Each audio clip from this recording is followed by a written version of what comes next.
Welcome back to Derry Public Radio. Reporting from the basement of the Derry Civic Center, this is CM Alexander with the news. A freestanding door has mysteriously appeared in our studio, ornately carved with the words "The Podcaster" writ upon it. Every member of our staff has tried to open the door, but the aged brass knob remains locked in place. Its utter inertness sends shivers down my spine as I sit to record, the door looming behind me. I smell salt in the air and hear whispers of questions asked but unanswered. There's no keyhole, so I have to leave, but before I go, you're listening to Derry Public Radio. This is Derry Public Radio.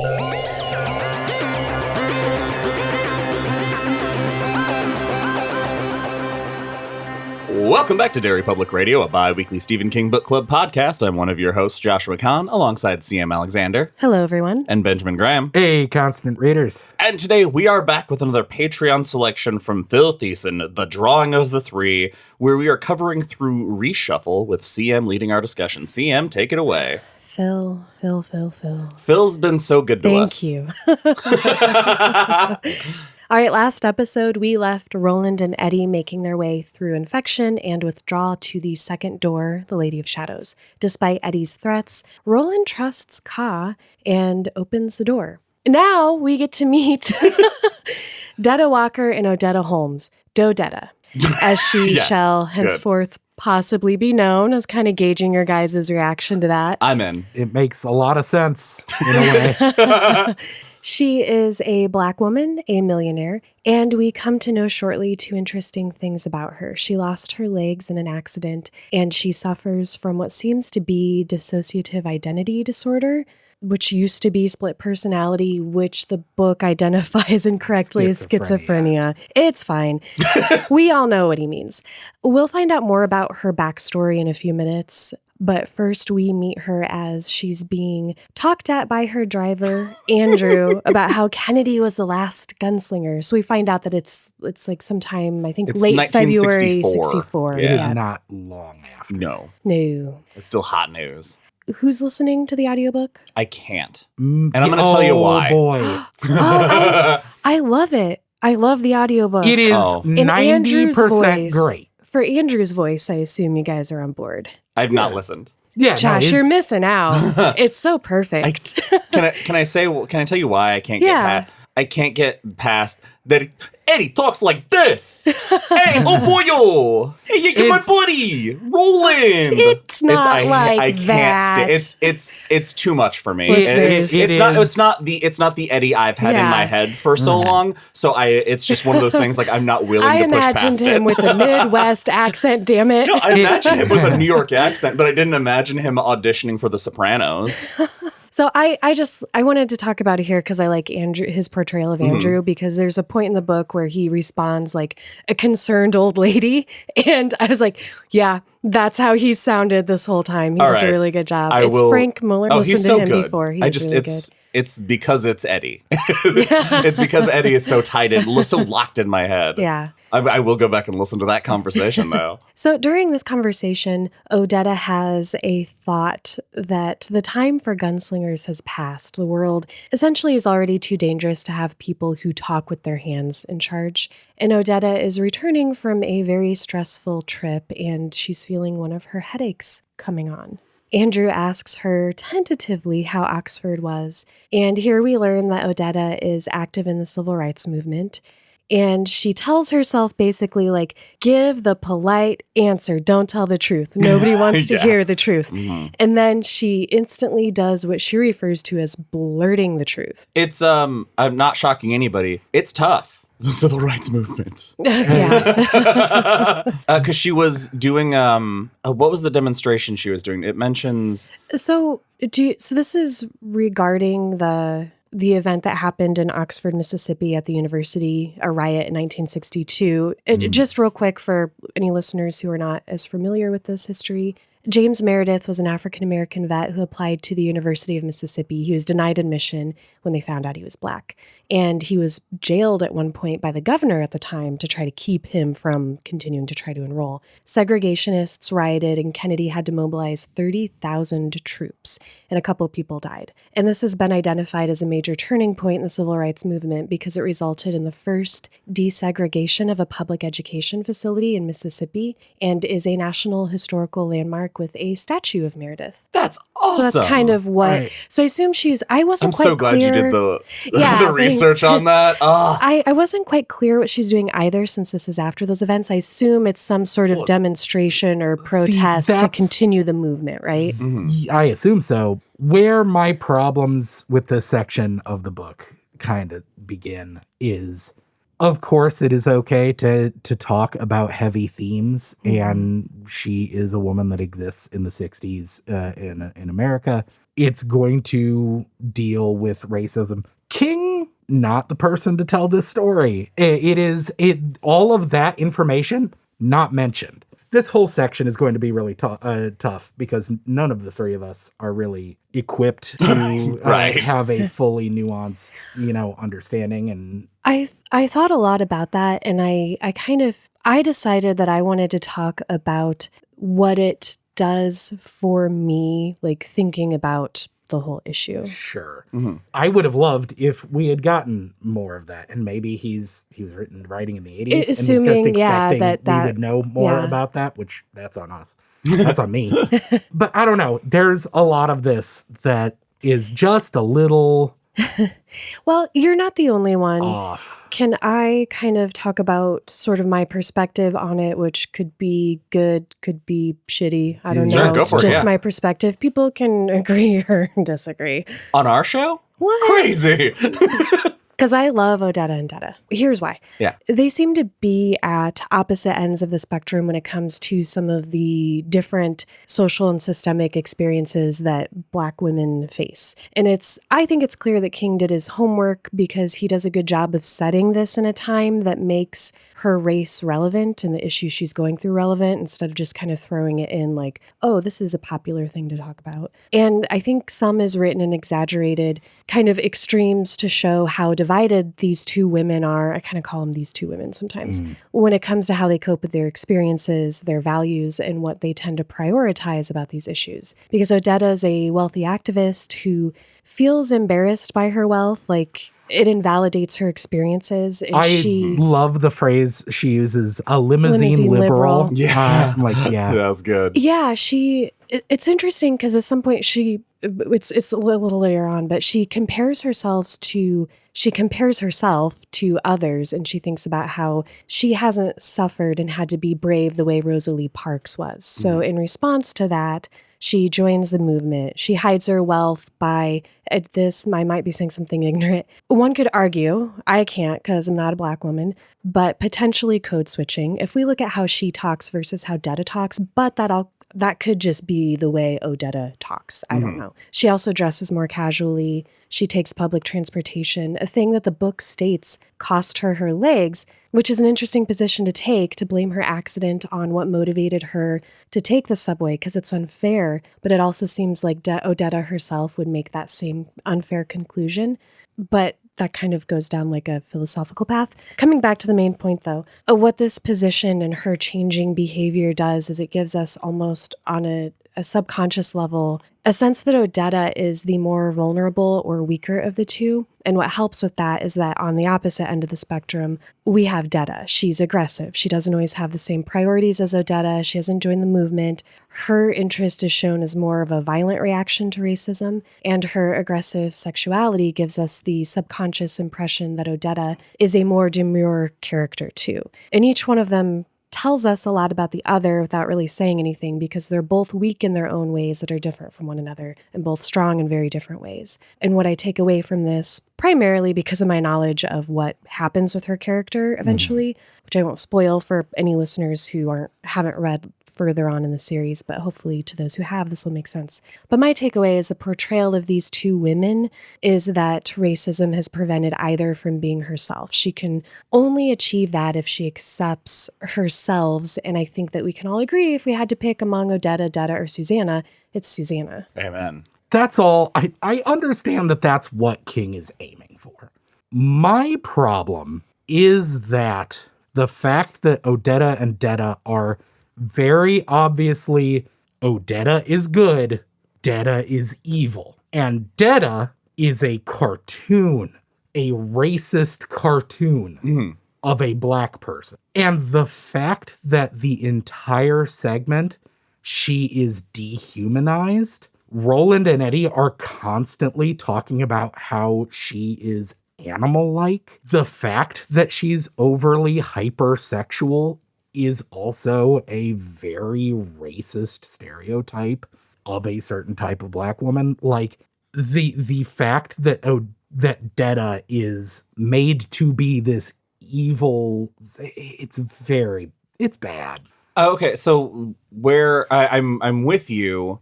And where because they even, at one point, they even mentioned the cartoonishness. Eddie, I believe, like makes a comment about it. And to me, that goes back to what CM said earlier about the not feeling because she grew up wealthy, all these advantages, she didn't live the experience to feel like she had, how did you phrase it, that she had suffered enough, essentially. I think that's, okay. So what I think is that the parts of Odetta, the reason they are this cartoonish, they're this extreme, is because that is being drawn from what she's observed in essentially the time, like culture at the time, like what she would have observed, the portrayal of her people in media and other forms that were not her experience, that give her the idea of this is that experience. And then it's the split and the hyper-aggression that King just turns that dial up to 100 on both sides. That's also super problematic in that, like, the book says that Odetta is this she's proper and, all of this. And this, it seems like being like, well, she hasn't had a real black experience, to the fact that even she is introduced to the civil rights movement by some random white guy. Like, she's like, oh, I completely was unaware of the struggles of black people until I went to the village and met some beatniks or whatever. Well, they kind of talk about that later. Her family doesn't talk about it. They shelter her kind of from it. It doesn't seem... It seems real kingy to be like... It's just hard. How do you write about an experience like this if you're not that person? Obviously, you can. You can't. I can write from the perspective of a man, and I'm a woman. Yes. And I know we're all just trying to navigate it. It's fine. That's kind of how I look at it, because I think if her characters make me critically think about this, I don't care what King was intending to do with it. I did something with it that... Right. I definitely feel like my experience this time reading Detta Odetta versus the first time I read Detta Odetta is very different because of how the scope of society has changed. But if it makes me think of more things like that and treat it, I don't know, looking for that little more nuance, I guess. I think at the end of the day, for me, I know this might sound like a cop-out, but I think that the pure simple reason is that it's supposed to represent that, again, simplifying a little bit of what CM said, that Odetta is 100% good, Detta is 100% evil, but they can't exist that way. They can't be the person they need to be, these separate. And so by making, so later the Susanna of it is, oh, that's a real person. Because also, Odetta is cartoonishly good. Like, we focus on Odetta and, like, that negative stereotype, but that proper, like, the Odetta is insanely 100% baby angel good. And they're not real until they're together. It is something to think about as you read it. Yeah. Like, and people feel I don't think it's 100% on the up and up. It's all I'm saying. Gotcha, yeah. But it also... the part of the book that is also, thrilling. And Yeah. Well, and the people Uh, listening to this podcast, I assume, feel the same way we do. Yeah, I would Otherwise, hope they've so. probably stopped listening because we've annoyed them. yeah, So, I mean, we're preaching to the choir. I won't harp on it all episode. It's just All right. All right, I feel good. I feel like we got it out there. Yeah. So now we learn a little bit more about what is going on specifically with these two women. We have a Detta Walker, Odetta's other personality. They do not know about each other. They have separate residences, and Detta has been around at least since Odetta was in her early teens, because there's a line that says the two women didn't know anything was amiss, but Andrew, the driver, suspected something. And he had been with the family since Odetta was 14, and Detta hardly existed at all. Andrew suspects that something is wrong because Odetta has, from time to time, had a way of disappearing, specifically when she starts to get one of her headaches. She's disappeared for days or weeks at a time. Do you guys want to talk about the one sort of event he really focuses on to show us what those experiences are like? she disappeared and he was panicking. And one day she just calls him and says, "Hey, bring the car around." Oh, yeah. And he picks her up and she has a huge shiner that he says is days, if not weeks old. Mm-hmm. And when he asks about it, she goes, "Oh, what are you talking about? You've been driving me around every day, multiple places every day. You know that I fell in the bathroom." Yeah. And so he takes her home and goes upstairs and everything's pristine. The butter in the dish has mold on it, so nobody has been here for a long time. And he looks in her bathroom and it is pristine. She's like, "That did not happen here." And it freaks him out really bad. Yeah, it does freak him out really bad because you can tell that he cares for her just in their conversation. Because when he's talking about Kennedy being the last gunslinger, she kind of gets defensive and she doesn't really know why. And her tone is a little sharp and he kind of reacts to that. And I just thought that was a cool little illustration there. I thought we were going to spend a lot more time with Odetta in her world than we do. But we Right? kind of, Same, yeah. and I always forget that because we spent so much time with Roland and Eddie. But Right. Mhm. it will get more of her for flashbacks, but we also learn that she's the only heir to Holmes Dental Industries, and there are 12 plants in the South, nearby where she was in Oxford. Huh. We learn that Odetta lost her legs from the knees down 5.5 years before this, and that Detta Walker had only been conscious a few times before the accident happened. And we also find out that Detta thinks something's wrong, but she doesn't know what. But she's partially aware of the blank periods that they have. He breezed right past the point where the reason she lost her legs. I'm getting to it. Oh, okay. Never mind. Yeah, I know it's hard because it references There's things, so- but yeah. it doesn't go into them yet. And we also find out that they, just like Odetta telling Andrew, "What do you mean? You've picked me up every day." Detta also makes up things that she doesn't remember. Hers are all very, Horrifying. violent though. And one thing she does remember way back from her childhood, I'm going to need you guys to calm down and bear with me, is a blue plate that Detta breaks while cranking her hog, which could also be connected to the Oriza plates Susanna Dean eventually throws in Wolves of the Kala, so it's really setting her up as being a master plater. Oh, fuck. I'm so proud of you right now. That's amazing. It's a joke that will pay off 4 books from now. 3 Those books. are the best jokes. Sorry, I decided, I knew you guys were going to be uncomfortable with this scene just because It's of our weird. experience Yeah. with, and I was like, is. I know how to You get them nailed through it. this. You did it. So, as I said, cranking her hog, Detta steals her aunt's blue china plate that is for special occasions. Yeah, it shows how she has like sex and violence all. Yeah. All They're mixed real up cross-wired. And, well, don't you guys like smash a plate on the ground and scream at your significant other, "Do me!" I mean, I do, but you've met my wife. I like aggressive women, is all I'm trying to say. So she breaks this special plate. But what's cool about the writing in this scene that I want to point out is that Detta remembers it like it just happened. It tells us that, which tells us, the reader, that she's not the dominant personality.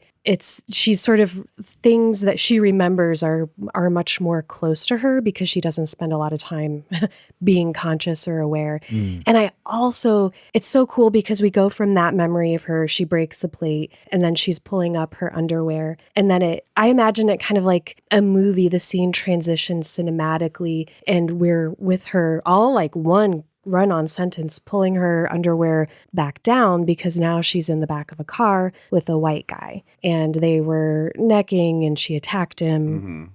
Yeah, doesn't she bite him? She scratches him. Oh, she scratches him and he loses his mind. Well, and it's cool because he's outside the car vomiting because he thought they were having a good time, and she attacks him and it makes him sick to his stomach, I guess. I don't know what happens with your boners when you suffer unexpected pain. Oh no! If they drop unexpectedly, you empty your stomach. Okay. Yeah. It's like an evacuation lever. So while he's outside the car vomiting and freaking out, she's thinking about how the scratches and the blood on his face in the neon lights of the nearby bar look like the blue lines on the plate. The theme of the plate pops up a few more times while we're learning more about Detta. She thinks about how she's in the back of a cab and she's stolen a white and blue scarf. Did I do okay? Did I get you through it? Yeah. In a graceful You found a way to crank me through. Good. Thanks. It is a deeply upsetting. Yeah, it is. It sure is. So having been given this side of this woman, a sexual and violent person who's described as being concerned only with fulfilling her needs at any cost, something that makes King makes sure to point out that Roland would understand, we now get an interesting paragraph about Odetta. And this is where we are told about how she feels that guilt and shame and she hides her wealth. We also get some interesting family stuff with her and some cool Dark Tower shit. Which of you would like to talk about Odetta's history? Dental thing? Is that a Dark Tower or is that a... Do you guys not know what I'm talking about? I do not know. Oh, you're going to be so excited. You're going to remember. Okay. Okay, I so remember that her dad's dental company comes into play in the later. Oh, books. really? yes. But I don't remember how remember at or all. why. So we find out that the family made their millions because her dad invented a certain kind of dental procedure that was top notch. And so it made them millionaires in a very quick amount of time. And she's basically all set to inherit that business and all of that. But I don't remember what the business is called. It's called Holmes Dental, and it later combines with Tech Corporation to protect the rose. That's Are you right. serious? Yeah. Spoilers, I can guess. Nobody knows what that means yet. Yeah. Oh my God. Yeah, I missed that entirely. I had to look it up because it kept I'm like, what? I'm like, I know that's something. What is it? What is it? It just kept the name. I was like, that's so familiar. And I was like, oh, duh. Yeah. I'd kind of wondered if that had been referenced in another book somewhere, like that Holmes Dental, maybe. But yeah, no, it is in another book. Yeah. We also get a little bit of family stuff here, which I like. Just Odetta she's just having a conversation with her parents, and her mom's like, oh, tell her about the time you drove under the covered bridge, which I don't know what this was about. It made me think of maybe some sundown town crap, possibly, that her mom was referencing. And their dad's just like, no. Yeah. Like, he is not going to talk about what he's experienced. And that really bothers Odetta. And now, having learned a little bit about Dodetta, we are back with Roland and Eddie, and Roland is looking through the door at a bunch of, this is from the book, lady things. What does he see happening here? Oh, so Odetta had brought them to Macy's.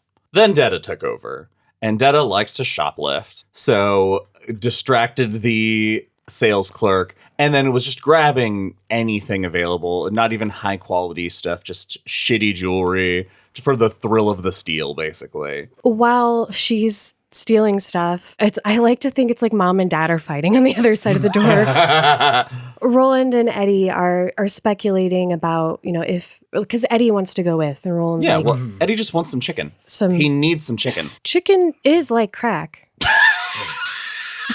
Yes. They say that. For me, it is. I could eat chicken every day. And Eddie's Eddie sees that it's his world, even though he knows it's not his time, but he's trying to get Roland to take him. And they speculate that if Eddie had shot Roland like he acted like he was going to do when he first opened the door, that the door would probably disappear. And Roland tells Eddie that he needs him until after this business with the tower. And then once that's done, Eddie can do what he wants. He can go to hell his own way. And Eddie rightfully goes, fuck you.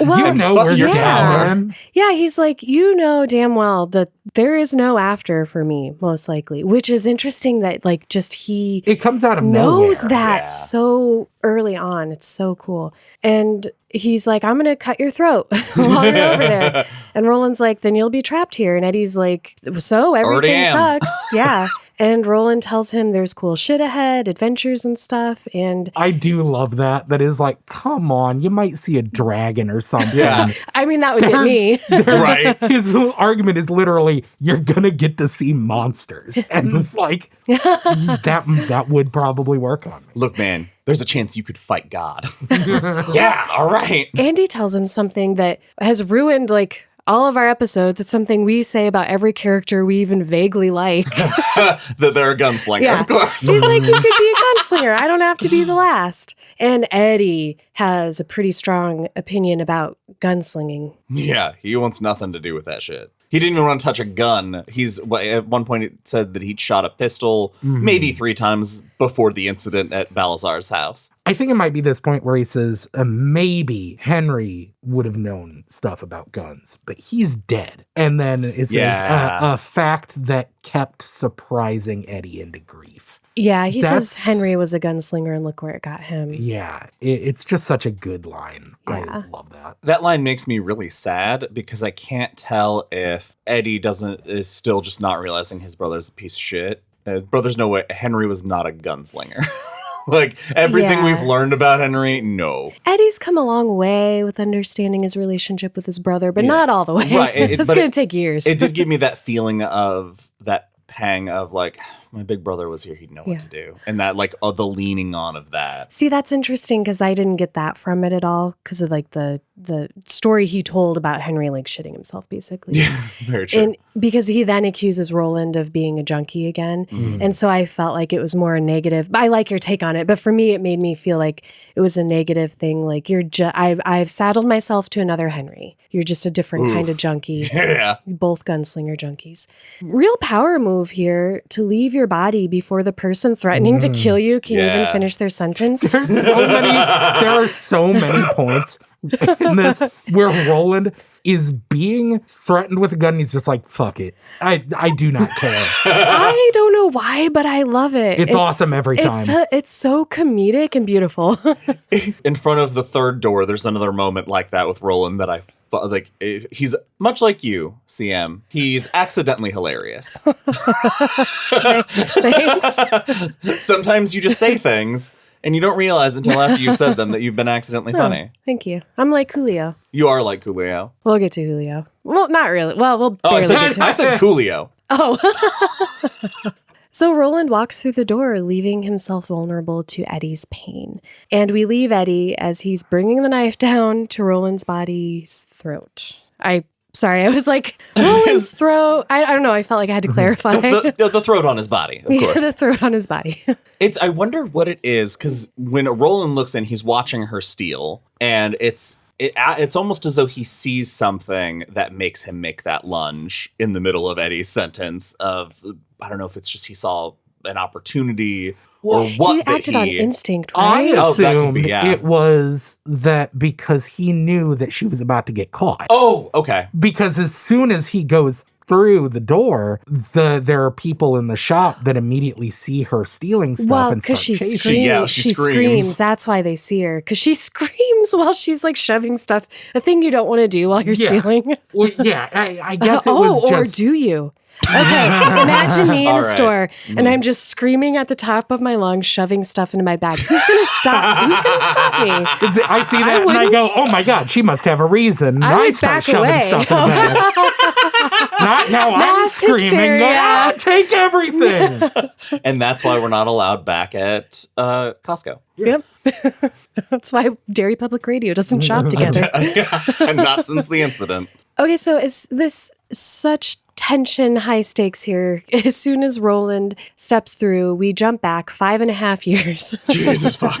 To Odetta's accident, one of her accidents. I really like this section. I love that we're getting it from someone else entirely. I mean, we don't get a catchphrase. He doesn't ask Mom if she believes this. He's not annoying in that lovable king way. Right, which I was kind of hoping for. But it's this is a young doctor who part of his internship is he has to do ambulance hours. And he was on this ambulance call, and it's one of the other responders sees him leaning up against the ambulance and is like, I want to ask what he thought, but I don't want to seem like I'm so new, because it's like, oh, he's seen this 100 times, but for me it's all I want to talk about. And then they start talking about it, and we find out that the vet is like, that was one of the most fucked up things. Yeah. That was crazy. Yeah. So what happened was Odetta was waiting for the subway when suddenly she was pushed off of the stand onto the tracks, and a subway took off her legs just below the knee. Just below the knee. And Odetta doesn't really remember it, but people at the scene said that she was throwing out some real interesting curses and language and thrashing. And they get her in the ambulance. I think my favorite thing is when Odetta is clawing at him in the ambulance, and he thinks to himself, if she scratches me, I'll have to do something because it's poison. It's like, that's fucking horrifying. I don't want to be all weird and dark, but the physicality stuff, like her attacking people, and like Roland and Eddie later, and them trying not to get bit or scratched, and they're like covered in spit, for example. I'm saying that this is going to be funny, but I'm saying it with 100% sincerity, and it is not a cry for help. It's kind of like what my job is like every day. That's me. Oof. So So just to give you guys sort of some perspective too on kind of where my mindset is when I'm reading about Detta and Odetta, and I think because I constantly have to this person shoving me into a wall until I have to go to the doctor, and I wake up in the middle of the night with my leg numb for the next couple of weeks, and I'm bleeding because they've scratched me and bit me. It's a child, and I have to understand what's going on and have sympathy, and I can't get upset. Right. So I don't know. It also gives me, I think, a weird sympathy for Dodetta and what she goes through and experiences, which I have something to say about when we kind of get more into that. But sure. So yeah, we get this whole backstory about her losing her legs and the ambulance ride, and her switching back and forth because apparently this trauma that she's experienced from that point on, Detta comes forward more. The first person he meets in the ambulance is Odetta, and he's like, they said that she was screaming, this is a pleasant lady, and then she switches and lashes out at him and starts swearing at him. When she yells, "It took my legs, I felt them go." Ooh. That's one of the worst things I've ever read. Yeah, I don't want to feel that ever. It reminds me of Jake's hypnotism in Gunslinger. Of how much he rubbed that how much he knew of what happened to him. So she obviously survives, and it's interesting for us, the reader, that we get this flashback here before Roland and Eddie meet her, because we get a sense of what they're going to be in for once Roland pulls her through. So now it is time for the drawing to happen. Roland enters Detta's head, and as she's shoving, like we said, she's shoving costume jewelry into her purse, and because of that, she screams, but not just because there's a dude in her head, but because she senses someone else there too. And also she does not like that this guy is white, and she can sense that. But she screams because she doesn't know it's Odetta, but she senses Odetta. Yeah, the fact that later on we find out that she wasn't aware of something, but when she felt Roland enter her head, she was like, well, that's familiar. Yeah, which is horrifying. And I could explore that, but I don't think I'm gonna. Don't want to think about it. Well, before she can process it, the security guard is coming after her. But Roland jumps forward and, like he's wheeled a chair his whole life, man, just starts whipping around corners.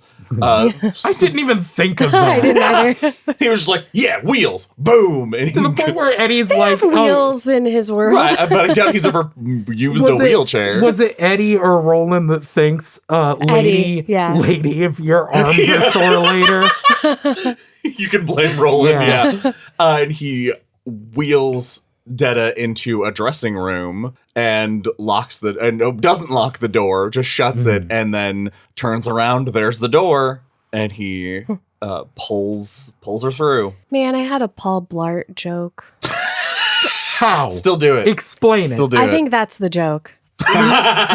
What? It doesn't deserve more than that. It doesn't deserve an Fair. actual joke. Okay, sure. We just wanted Kevin James to know we were thinking of him. Yeah. Here's to you, Kevin. Can I tell you my favorite part of the interaction on the other side of the door? Yeah. Is that when she first speaks on the other side of the door, she speaks to someone behind her because Yeah. she was pushed, and just logic expects someone to be back there. Yeah, and there's that's really no cool. one. So we are at chapter 3, Odetta on the other side. I love this opening because if you think about how this would play out in a movie, again, it's really hilarious because Roland pushes her through the door, and we start with him reflecting later on, and he senses that duality, but he also doesn't have time to process it, and he sees something else, but he doesn't quite, he can't latch onto it. He will later. But he's reflecting later that anyone else who'd had that experience would have first asked, "Where am I?" And instead, Odetta asks Eddie, young man, exactly what are you planning on doing with that knife? Because he's crouched down with his knife, Roland's knife at his throat. And Roland is, now in his body looking up at him like, yeah, what are you going to do with that knife? And he realizes he can't, it's too close. He can't stop him if he decides to do it. But Eddie fortunately realizes he's being dumb and he tosses it away. And Josh, as you said, Odetta goes to talk to whoever pushed her through, realizes that no one did, and we get a stream of questions from her, one of which Roland finds very interesting. She says, "Who am I?" before she asks, "Who are you?" Yeah. Whew. Because we learned that the series of events that Odetta believes just happened was she was sitting in her apartment watching the news. At the 11 o'clock news. Yep, the late night news. And suddenly, she started getting a headache. And then she was on a beach. And that's it. But it does make perfect sense when you think about it, because it just means something must have happened in Oxford. She must have gotten injured, and this is a hallucination of some kind. The immediate, usually usually if a character's like, I refuse to believe any, it feels like kind of a waste of time, because it's just come on, let's get all of our characters up to speed. I like it here. Because it's meaningful to the plot. Yeah. And it kind of informs Odetta's character, I think, where she is so everything in its right place that if something so incredibly out of left field happens, it can't. That can't happen. Right. She refuses. She won't panic because it can't be real. Yeah. So it's mundane. Well, she must be in a coma having vivid Exactly. dreams like when she was 5, which we'll get to. Yeah. So Roland and Eddie, of course, don't understand why she's missing time. And I just want to mention here briefly, Eddie thinks about when he's thinking about what it was like to look through the door and then see himself as they see him coming through. He thinks about the movie The Shining, meaning Stephen King exists as an author of The Shining in this universe, and several more books will be talking about the implications of that. Odetta becomes increasingly more upset as she's trying to justify what's going on, and she just says no when Eddie explains everything. Just no. It's interesting the way that Eddie and Roland each react, because Eddie's yelling at Roland and Roland's quietly speculating to himself on the fact that when he comes inside a woman, she becomes a different woman. He does keep pointing at her and being like, that's the woman I was inside. And I'm like, Roland, come on. Even reading this as a teenager, I wasn't this immature about it. I don't know what's happened to me. That's too much time in this room with us. We are all True. dumber. You guys have than we happened to began. me. I love the way, though, that he describes being inside of Eddie versus being inside of Detta, because he says that Eddie was like being in a room with jittery, sweating walls, and Detta was like lying naked in the dark while venomous snakes crawled all over you. It's so cool. It fucking rules. He also thinks about how she wasn't surprised by the invasion, but she did instantly react. She's fought him immediately. There was a big long section where Roland just went into different people and described what being in there was like. I'd read it. What do you think being in y'all's mind would be like? Ben, I think you just found your new fanfic idea. And my new fantasy. I think being inside me is loud. I feel like it's just loud. That's really good. That's a really good answer. Thank you. I was trying so bad to think of like a physical descriptions. It's like, no, you're just like, fuck, it's so loud in here. I bet it's so loud in there. I have the CM version of that. Imagine you're looking at a vast dead landscape. Everything is dark and the horizon just goes on forever and it's infinite and it's huge. And there is a tentacled Cthulhu-like creature coming down from the sky and it's just got its tentacles in everything. It's just making sure everything works and is right and is happening and is in order and you did it. That's a really good answer too. What? Being inside you is like being inside an eldritch middle manager. Yes. Yes. Yeah, I think exactly. Can you describe being inside me better? Can't. Ben, I wish what's we it like could all inside be you? inside each other. I wish. Imagine what it must be like to get sucked up by Kirby. And that's pretty much probably it. Nice. Listeners, write us and tell us what it's like being inside of you. Please, no, don't do that, please. I have to read these. I have to read these emails, and I respond to all the emails that come into us. Please don't. Please don't. There's a few of you I'm specifically talking to. Spanky. You'll know it's you. I'm just gonna forward them to Ben. Oh, I can't wait for our Christmas questions. Okay, sorry. We need to get back on track. I also. I'm so sorry. Okay, I'm good. You know, this is why people have to stick it out with us when we talk about deep shit like race, because I promise you, we're gonna be so dumb later, and it's worth it. Just get here. Did you guys listen to that last episode of Derry Public Radio where they were like inside each other? That's the whole thing. Okay. Save it for the live show, folks. Moving on. I also love the difference in Roland and Eddie, their reactions to her, because Roland, as I said, he is silent and speculating. He's just thinking about what all of this means. And Eddie goes to Odetta and he comforts her. They hug and he tells her in his truly charming way that it's sort of okay and they're in this together and he hopes she likes lobster. How can you not fall in love? That surprised me. Yes, me too. Eddie and her love story is something that is burned into me from this series. It's one of my favorite relationships. I forgot that it was essentially love at first sight. Me for too, Eddie, somehow. that he's just already in love. And I love that Roland can see it. That's my favorite part. Because like when their first interaction and Eddie's like, I was falling in love with her. I was like, roll my eyes. I did too, yeah. That's a bit much.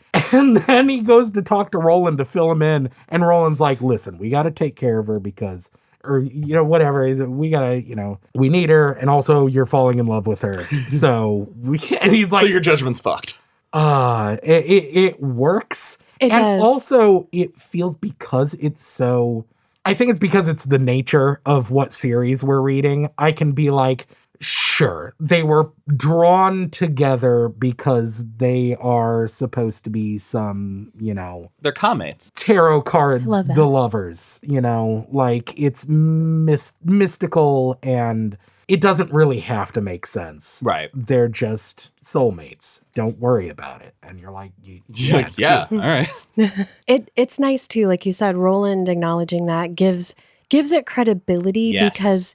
Even though we always say like he's this romantic character, he's also so cold and calculating that when he recognizes something, you're like that, you're like it must be fact. Yeah. Roland also, this is cool, thinks about how Eddie has someone to care for now, so he's going to be okay.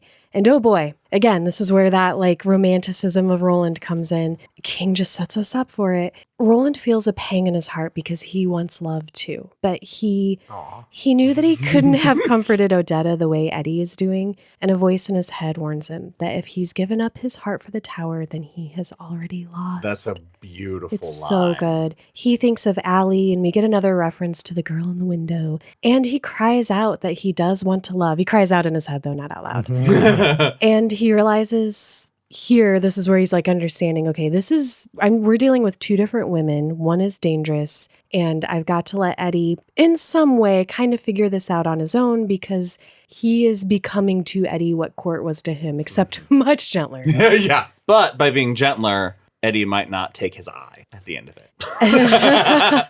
Eddie tells Odetta everything he knows. And as you said, Josh, she's like, no, I'm in a coma like when I was 5. And she tells him about that, which he thinks is weird because he's like, she's really focusing on this thing that happened to her in the past, which I mean, it is relevant, but it's like she's doing that to deflect, to ignore the reality because she doesn't want to acknowledge that this is real. Well, I feel like that with the split personality aspect, that might have always been a crutch, that anything unexplained she maybe could have explained on her own young head trauma. Like if she forgot something, had a lapse of, I forgot where I was, maybe it was an effect from that. Before she learned how to fill in the memories that she does now. Do one of you want to just quickly describe this first accident? It's terrible. Her and her family, it was as they were getting ahead, as her family called it. They were visiting a town, and they tried to call a taxi, and they drove off because of racism.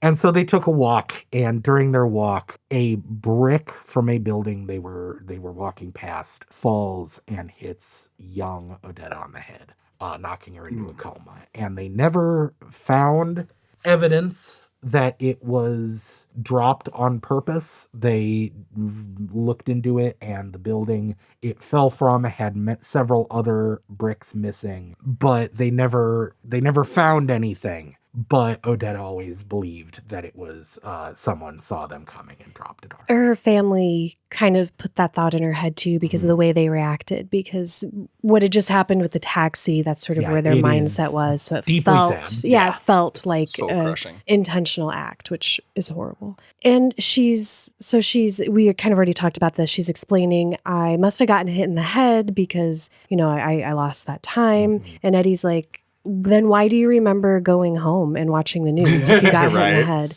And she's really not willing to accept this yet. So Till he points out that she's wearing rings. Oh my God, I love that moment. Because it's the way he describes it, that she was like refusing to believe she had rings on until looking at her hands in her brain. It's almost like they manifested out of nowhere. She couldn't see them before they were acknowledged. But it's still not enough. So Eddie's kind of frustrated, and Roland's coming back with the water skins that he had filled. And so he kind of leaves her and goes over to update Roland on what's going on. But he sees that Roland's not looking so hot. The infection that they thought they had cured is slowly coming back because they are not super healthy. No. Roland thinks about how he can see signs of scurvy on both of them, which he calls shipmates disease, which I love. That's all they're eating is lobster. Yeah, and so he is beginning to get sick again, which it works. Like the whole second half of this section where it is coming down to, a race against time because of a number of factors, it does work. It does make you go, oh shit, these are dire circumstances. It is also just a little like, so it's just he's relapsing on an infection, I guess. It makes space for us to be with Odetta and Eddie. Yeah. Well, it's a very much a one step forward, 2 steps back too. Yeah, everything is frustrating. And now Eddie gets to take care. He has 2 people to care for. Super Eddie. Ooh, yeah. The rest of this section that we're going to be talking about, like the whole thing through this episode, is just rough. This whole section, I got to the end and went, "What the fuck?" It goes so fast. Yeah. which is, I love that. Right. Yeah. It's so easy to read. Eddie tells Roland Odetta thinks this is all a dream, and Roland tells him she's two women. Eddie explains schizophrenia, which we've already talked about, to Roland, and he tries to warn Eddie that the situation they're in is very dangerous. And he knows that Eddie doesn't get it because he's like, you got to be on your guard. And he's like, yeah. And he's like, I'm going to have to be on his guard for Right, him. yeah. Look, you don't know what it's like to be inside her. I do. Well, he'll know eventually. But he's like, she's as deadly as the lobstrosities, maybe even worse. So that night, Detta comes back. Hoo boy. And of course, Eddie, who promised he'd remain vigilant, is dead asleep. I fucking love this bit. It's so cool. I love this bit because Roland is like, boys gotta learn. He thinks about an old saying. Court used to say that a child will not understand a hammer until he's smashed his fingers against a nail. Awesome. Yeah. It is a brutal kind of way to raise someone, but the fact that he stays up waiting for a long time. Yeah. Waiting and waiting. And sure enough, Detta wakes up. He feels her wake up, which is awesome. And he just stays still and pays attention to her kind of judging the landscape. She crawls over and grabs Roland's gun, which we find out that Roland loaded with spent shells. Yeah. And purposefully left next to Eddie, knowing that Eddie was going to fuck up. And I love that he has to actually fall asleep. Yes. Yeah. I was just, my favorite part is that he feels her stop and kind of like sense That she's being watched. she's doing what he's doing. Yeah. And so he knows that if he feigned sleep, she would know. So he goes to sleep. Boom. That's It's just- awesome. It's- The amount of sheer willpower Roland has is astounding. So fucking awesome. I love that when he watches her try to brain Eddie, and Eddie does have good reflexes, and so he gets hit on the jaw instead. That he's like, ooh, yeah, she's a gunslinger just like Eddie. Oh, the fact that she waits for the wind to pick up Yeah.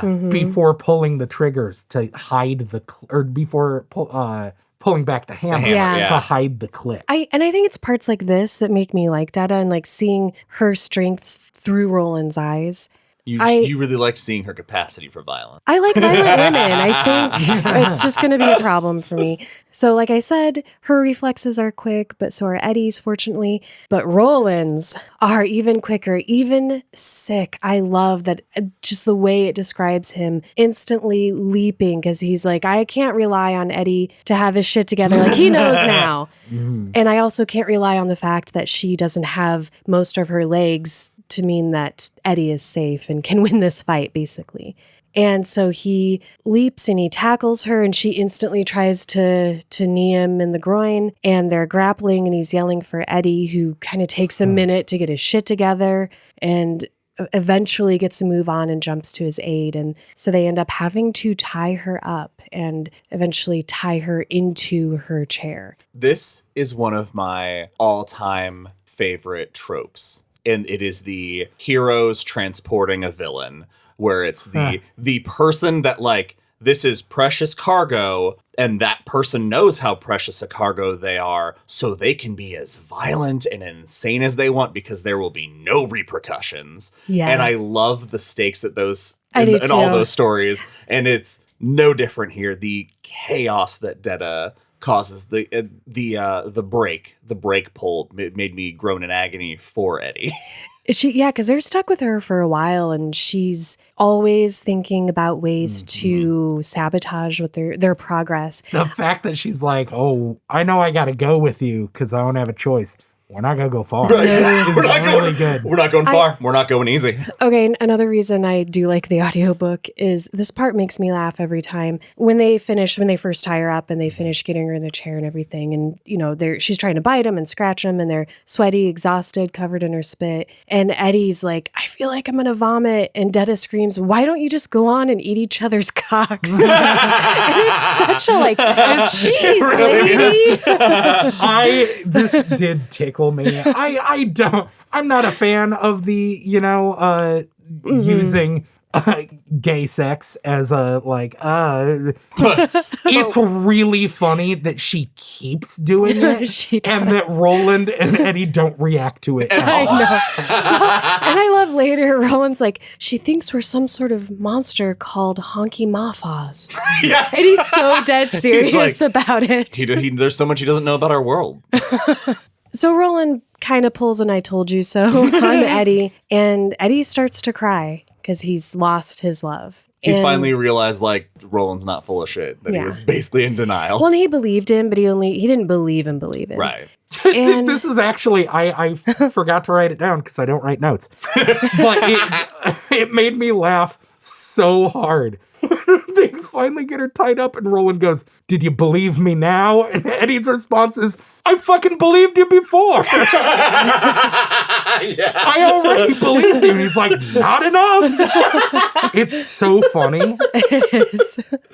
So Eddie starts to cry, and even though Roland wants love and wants to comfort him, he thinks of Jake, and instead he walks away into the dark. And later, as they're getting ready to go to sleep, they discuss the dodetta of it all, and when Eddie tries to explain to Roland how strange it was to see into that doorway, Roland realizes what that thing was he was trying to latch onto, and he understands something about what happened when he brought Detta through. It's that because in that dressing room, there was a mirror on the door. And so Eddie kept talking about how, it was really weird because you're looking through someone else's eyes like a movie screen. Don't worry about it. I could see all that. And then he realizes that that's what the shock he felt on the exit was that for the first time ever, Detta and Odetta glimpsed each other. Mhm. So he's now got something that he can work with. While Eddie and Dodetta, you know what I'm going to do. Tell me. You know what it has Do to be. Dodetty. Fuck yeah, there we go.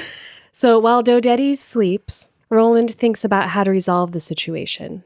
So he's going to have them come to a battle. But I love that he realizes, because even though he mostly is violent, he realizes that it has to be a joining rather than a death match. And so I thought that was interesting because I talked about the duality of the two characters earlier, and Roland is doing the same thing here, but his focus is more on the strengths that each have to offer each other. And for all of his shittiness, he sees the good not just in Odetta, but also in Detta. What in good, I mean, some might say that's her the value. usefulness. Yeah. But the way he frames it to himself, like, speaks of respect and caring that a surface level glance at Roland's thought process would miss. Interesting. Because I find his respect for Detta and Odetta to be that of the same respect he has for his gun. Like he looks at both Eddie and Detta as tools right now. Yes, but there's always that thread that he pushes away. And he'll like use Jake, for example, as an excuse. So I think I think that's how he keeps his distance. Yes, he's protecting his heart and his quest. It's yeah. Right now, like, but I we can't see get through attached. it is what I'm saying. The next morning, Roland's looking worse. Eddie's upset that they have to keep her tied up. And just as he's saying how much he hates it, Detta wakes up and asks them in a very confrontational and aggressive way how many times they raped her last night. And that's when we find out that all of that blank time, she hallucinates them laughing at her, they're poisoning her meals, they're raping her, they're beating her. All of these things are, as far as she is concerned, they are happening. It's so fascinating to read because we have these three people. You know, Detta is this tied up person who can't walk on her own, so she's much more vulnerable than the other two. And she's experiencing this journey as a captive, but rather than being scared or trying to make herself less threatening, the captors are the ones that are meek and she's the aggressor. And like, she literally makes Eddie recoil with just a look while tied up in a chair. I just think that part is, she's got fire in it. She's the hero of her story. Like, she is. And if this story was told from her perspective entirely, it'd be much grosser. But it's very much she is rising. I hadn't thought about it before, but honestly, that is actually much more closer to what I am aware of schizophrenia to be like. I've worked with individuals with schizophrenia before, and it is the things that did not happen, but in their head are 100% real. Yeah, the delusions are Yes. accurate as to schizophrenia. It's just that split personality is a different Yes. diagnosis. But yeah, no, that's a good point too. I just love, like, I think that's why I like this section, because we get wildly different perspectives without King having to write both out and have us like constantly switch back and forth between what she's imagined happened and what actually happened. It's just, I love it, the writing there. Throughout this journey, as vile as Dutta is to them, Eddie mostly maintains his like goofy guy charm, like making jokes and stuff, but also being tough and compassionate. It's Yeah, because he's cool as hell. Yeah, like he you fall in love with all of these characters, yeah. right? A lot of people consider this their least favorite entry in the Dark Tower series. Really? And I don't get it, because I love the storytelling device of the three doors that give us these different kind of, Yes, same. yeah, it's almost like an anthology story. Yeah, kind of. So over the course of an eternity, we get the anecdotes. We get the anecdotes of how horrible each day's travel is. You guys kind of mentioned some of the trial. Do you want to talk about like your favorite? I mean, it's mostly just her fucking around, making it really difficult to pass over rocks, trying to tip herself out of her chair as much as possible. And then you don't mind me jumping to the end of this part where it's the screaming. Yeah. She decides that she's become too weak because she's not eating anything they give her. Because it's all poison and It's rotten. all poison. even though Eddie took a bite and then extended her the same bite, and he's tried every different way to convince her it's not poison. And but she's it's like, poison. "You're eating beef and drinking beer." And Roland Right. and Eddie are like, "I wish." And he's like, when was the last time I had a beer? Oh, when I killed that whole fucking town. Right. Yeah, Roland's the hero of the Yeah, story. Roland's the hero of the story. So she has decided that she's going to wait until they've fallen asleep, but they've fallen into REM sleep. And the second she can sense them settled in, she screams at the top of her lungs and they both shoot awake. And she's going to do it all night, no matter what happens. Roland gets to a point where he's just like, no, fuck this. It's so cool. He gets up, and we know throughout this, Detta and Odetta are both fucking terrified of Roland. Yes. Detta calls him the very bad man. Even Odetta, when she was around, was like very leery of him. She's like, "I appreciate him, but he's terrifying." But he I did don't kidnap me. I don't want to touch anything he's touched. Yeah. Yeah. But Roland gets up and starts walking towards her, and Eddie even thinks like, "Oh, he lost it. This is gonna be Something bad. Which is interesting, just Eddie's perspective of Roland and how he surprises him not choosing violence. Yeah, he kneels down in front of her and looks her right in the face, and in a very soft voice goes, "Odetta, if you're in there, cut it out. Stop her. Stop her, or else I am going to have to gag her. And gags can go wrong. People can choke.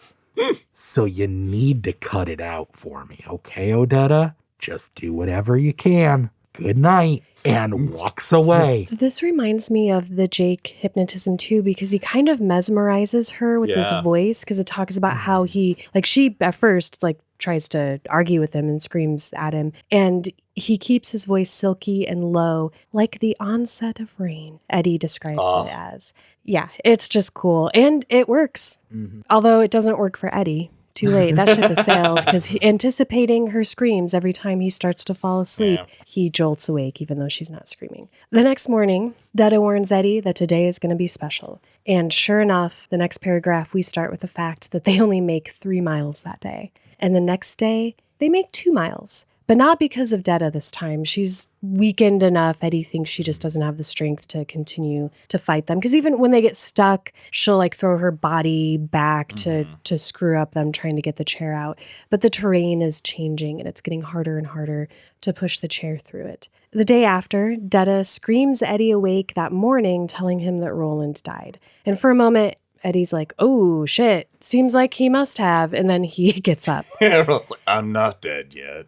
And they, again, have a pretty rough day until Detta says that she's going to be sick. She's going to throw up. Yep, she has a headache, she's gonna be sick, and then Odetta's back. She vomits out Detta temporarily. And again, we get here her falsely remembering the days. She's like, "Oh, I'm so sorry you guys had to tie me to my chair again so I wouldn't fall out." Yep. That's Yeah. scary. And that she was allergic to the... Yeah, they immediately try to feed her, and she's like, "Oh, you know what happens when I eat that? I throw up throw up. everywhere because I'm so sick." It's so cool too because we've breezed through it, but like you get like little story after story of how difficult it's been to get this and how she's been fighting him, and now she's helping Eddie and Roland along. It's like they're flying now. Yeah, but Roland has kind of come to the end of his journey for now. He collapses to the ground. So now we are at the last section, reshuffle, and we are going to spend a chunk of it with Eddie and Odetta. They have left Roland behind per his request, and they're making exceptionally good progress now because it's just the two of them, and she's pumping and he's pushing. So we kind of get this in back and forth flashbacks. What is the plan here? Eddie and Odetta are going to reach the next door. Once there, he is going to find a safe place for Odetta, take the chair back to Roland, grab The Roland. chair and the gun, right? And the gun. Yeah, he's going to take the chair Very and the important. gun. And leave her some rocks. And leave her some rocks to defend herself. Roland even tells him to kill an extra lobster so that way she has rocks, she has food, she has all of that. And then Eddie is going to run that wheelchair back to Roland, and he's going to bring the gun. He's not going to leave the gun. No. Roland says, take the gun with you. Don't give it to her. Yeah. And so why would he? Right. After traveling all day, they're turning in for the night when Odetta calls Eddie's attention to the stars. And Eddie has this moment of clarity and appreciation for the world that I feel like is the first since detoxing. Because he's like, where have I been all my life? Is he just looking up at the beautiful sky? And he starts to cry. I can't imagine what unexpected homesickness must have come up when she started reciting Starlight, Starbright. Yeah. In this something so familiar on this That he can't alien share with world. Roland, Yeah. potentially. Yeah. I like a romance as much as the next person. The Starlight Starbright thing, fucking awful. I hated it. It was so goddamn cheesy. I love cheesy. Love is cheese. Love is cheese. Love is cheese. For me. I couldn't. But then they bone under the stars. It's really romantic. Yeah. They have recess. They The next day, Odetta sees something in the distance, and Eddie can't see it yet. But about a half hour later, How's that 20/20 vision you said you had, Eddie Dean? they must have. Well, he could still have it, and they just have better vision than that. I mean, I guess. They find the door. They investigate it, much the way Roland investigated it when it was Eddie's door. I love how long they take to say what's on the door. That they both of them have reactions to the door, and we do not find out what it says for a little bit. They're just both very unnerved. They have by it. very distinct feelings attached to the word they see. Yeah, because Eddie's door closed behind him. The one time he spent with it open, they were dealing with the drugs, and he was in a panic. And then with her door, that closed very quickly. She never even got to see it. So now they're really taking their time with it. And Eddie tries to open it because they're like, hey, do you think one of us can open it? Sure. Nope. Doesn't even jiggle. The handle doesn't even jiggle. And so Eddie is going to leave Odetta here, as we said, with rocks and not the gun, the loaded gun, because he's in love. And so he rushes back to Roland, but not for Roland's sake, so that he can get back to his beloved, as he describes her. Roland sees him and goes, "Why'd you leave the goddamn gun with her?" I fucking because Eddie gets to Roland and he's sweating and he's like, I made fucking crazy time. He's all proud. Like he's like so hyped. And then first words out of Roland's mouth, you left with a gun, you fucking idiot. And Eddie's like, fuck you. Yeah, the fact they have this argument, and then Roland's like, "You made a really good time. Let's go." So it's very cute, honestly. Yeah. First, Roland makes Eddie sleep for about 5 or 6 hours because he's exhausted. Some energy. And they make their way the next day to the door.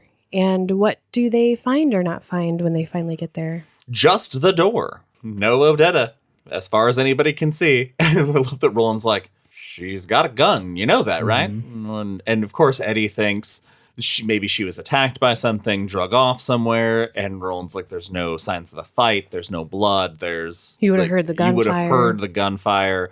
All these millions of reasons that should get through to you that she's turned back into Detta and now she has a gun. And also, like, hey, you wanted to come with me. Why don't you do that now? Yeah, we can go through right. the door together. Let's just mosey together. And that's interesting because Eddie's so fix-focused before. That's all he wanted. Like, I just want my chicken, man. I promise I'll come back. And now that he can have that, we see that Odetta is more important to him than a fix, which is a good sign. And they continue to argue, and Roland has a demonstration for Eddie to convince him, but that does no good. I love it. Just come here. Just so it's not a step closer, Eddie. Come on. Just come here while I talk to you. What big eyes you have, Roland. And then when that doesn't work, he's like, okay, obviously you're too wary for me to get within grappling range. When he's like, you could be pretending you're sicker than you are. And he's like, I'm not. But he was. When we find out that she has a gun loaded with live ammo. Yeah. Possibly live ammo. The demonstration. So as Eddie's talking, Roland pulls his gun out, faces it towards the sea, and just pulls back, fires. And Eddie's like, okay, you can knock it off. Third one, boom! Which later we find out from the Detta POV, she was spying on them and on this train of horrible things she was going to do, and it disrupts her. It completely surprises her. And then he tells the story about how, Court always told them you fire the weapon, you break the weapon, you clean the weapon, you put it back together. The machine. Yes, the machine. I need to figure out how to do it minus 2 fingers. Figured if I planned to live, I should learn. So I did. And I used the bullets that I was sure were the wettest. And believe you me, when I pulled the trigger the first time and that first one fired, I shit my pants almost. What you saw now is the third pull of the third load, which I believe over the course 5 of them had fired. And so he's saying that means her gun, at least, I would say, has 1. If she might even have all of them because they were from the drier part of the belt. This is the part I alluded to earlier where the accidentally funny Roland of, oh man, I'm glad one of them fired, because if none of them fired, that would not have been very impressive, would it? And we find out that 150 yards away and above them, Detta watches and waits. She remembers Roland's body when she was coming through the door, and she knows that they'll be vulnerable when they go through. So Roland realizes he can't convince Eddie, and he can't get him to come close enough to grab him. So he tells him once more to be on his guard, and then he does something that makes Eddie feel bad about thinking that Roland is feelingless. He gives Eddie his remaining gun so he can protect himself from Detta.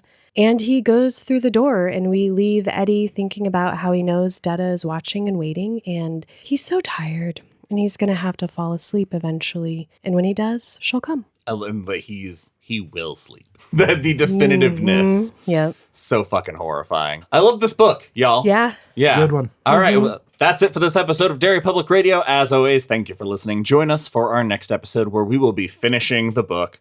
For Benjamin Graham and CM Alexander, I'm Joshua Kahn reminding you, if you can take this, you can take anything.